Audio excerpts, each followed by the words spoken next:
Chairman Kashmir council EU Ali Raza سید نے یوم یکجہتی کشمیر کے موقع پر اپنے ویڈیو بیان میں کشمیری عوام کے حق خود ارادیت کی حمایت اور حریت رہنماؤں کی فوری رہائی کا مطالبہ کر دیا۔ انہوں نے بھارتی مظالم کی مذمت کرتے ہوئے خرم پرویز، یاسین ملک اور سجاد گل سمیت تمام سیاسی قیدیوں کی رہائی پر زور دیا۔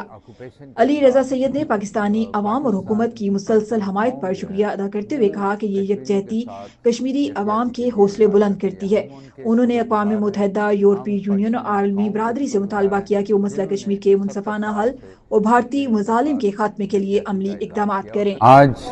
5 فروری یوم یکجہتی کشمیر، یہ 1990 سے کشمیریوں کے حقوق کی حمایت میں، کشمیریوں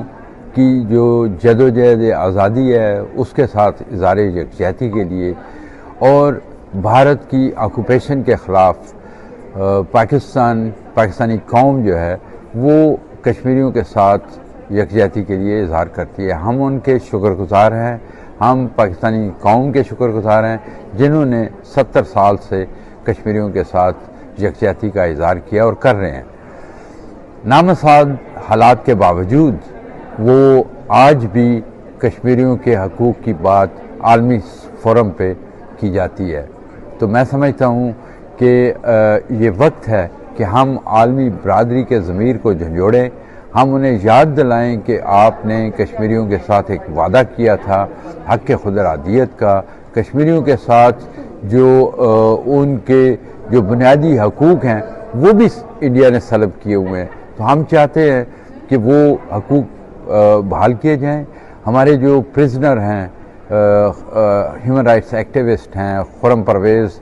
ہوں یا شبیر احمد شاہ ہوں، یاسین ملک ہوں یا آسیہ اندرابی ہوں، ان سب کی رہائی اور جو وہاں پہ کالے قوانین ہیں ان کو ختم کیا جائے۔ جب تک وہ ختم نہیں ہوتے ہم عالمی برادری کے سامنے، یورپین یونین کے سامنے، یونائٹڈ نیشن کے سامنے یہ مطالبات رکھتے رہیں گے اور ہماری یہ کوشش ہوگی کہ دنیا جو ہے وہ اس مسئلے کے حل کے لیے آگے بڑھے، کیونکہ یہ عالمی امن کے لیے بھی خطرہ ہے اور 2 نیوکلیئر پاور کے درمیان اگر کوئی